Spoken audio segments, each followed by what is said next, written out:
Channel में आपका स्वागत है। आज हम आपको एक ऐसे आदमी की कहानी सुनाते हैं जो कर्ज से बिल्कुल डूब गया था। तो चलो शुरू करते हैं। एक छोटे से गांव में एक किसान हरी रहता था। हरी के दो बेटे और दो बेटी थी। बच्चे छोटे छोटे थे। हरी मेहनती था, लेकिन उसकी फसलें हमेशा अच्छी नहीं होती थी। एक साल फसल खराब हो गई और वह जब भी नई फसल उगाता हर बार खराब हो जाती थी। उसे अब खाने के लिए राशन और अपने खेत में फसल उगाने के लिए पैसों की सख्त ज़रूरत पड़ी। गांव के लाला से उसने कर्जा लेने का निर्णय किया। कर्जा लेने पर किसान की हालत और भी खराब हो गई। जमीन से कुछ पैदा नहीं हो रहा था। अब हरी को कर्जा लेकर ही गुजारा करना पड़ता था। कर्जा पे कर्जा ले लेकर हरी पूरा कर्जे में डूब गया। लोग कर्जा के पैसे मांगने घर पे आने लगे। बच्चों तथा पत्नी को अब खाने के लाले पड़ गए। हरी को अब रिश्तेदार भी पैसे उधार देने में आनाकानी करते थे। गांव में भी उसे कोई कर्जा नहीं देता था। अब वह मजदूरी करके दिन भर मेहनत करके बच्चों को खाने के लिए जितने पैसे ही कमा पाता था, उससे कर्जा नहीं चुक सकता था। कर्जा वाले अब उसे परेशान करने लगे। लाला एवं अन्य लोगों ने हरी को ऊंची ब्याज पर कर्जा दिया। हरी ने सोचा कि अगली फसल में वो यह कर्जा चुका देगा, पर दुर्भाग्यवश अगले साल भी फसल अच्छी नहीं हुई। हरी कर्जा चुकाने में असमर्थ हो गया। लाला एवं अन्य लोगों ने हरी से कर्जा वापस मांगना शुरू कर दिया और न चुका पाने की स्थिति में उसकी ज़मीन छीनने की धमकी दी। हरी की हालत बिगड़ती गई। वह चिंता में दिन रात डूबा रहता था और सेहत भी खराब हो गई। धीरे धीरे हरी की स्थिति इतनी दयनीय हो गई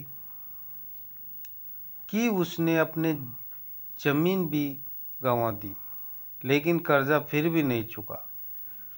अब वह कमाने को भी नहीं जा सकता था बीमारी की वजह से। अब बच्चों को कैसे खिलाए?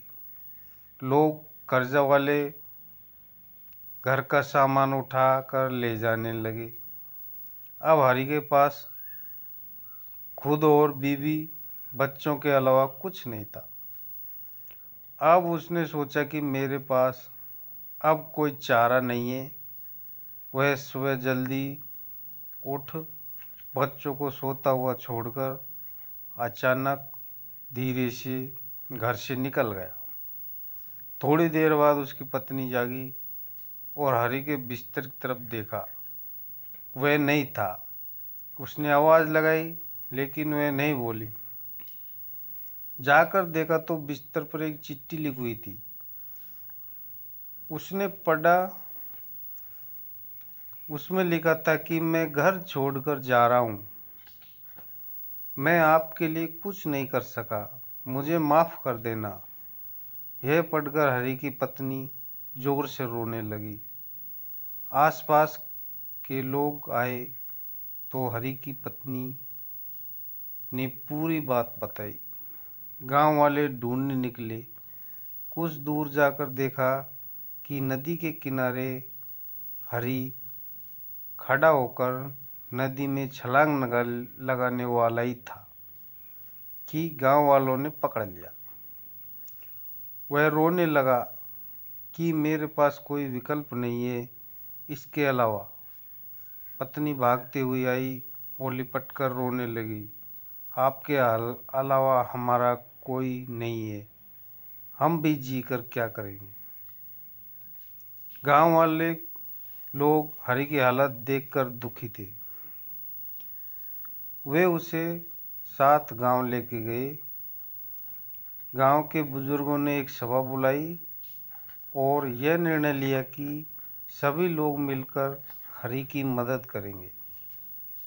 उन्होंने चंदा इकट्ठा किया और हरि का कर्जा चुकाने में उसकी मदद की। हरि ने यह सीख ली कि कर्जा एक बीमारी की तरह है जो इंसान की जिंदगी को बर्बाद कर सकता है। उसने ठान लिया कि वह अब कभी भी कर्जा नहीं लेगा और मेहनत से ही अपनी ज़िंदगी सुधारने की कोशिश करेगा। उसने फिर से खेती शुरू की, इस बार बिना कर्जे के, और धीरे धीरे उसकी हालत में सुधार आया।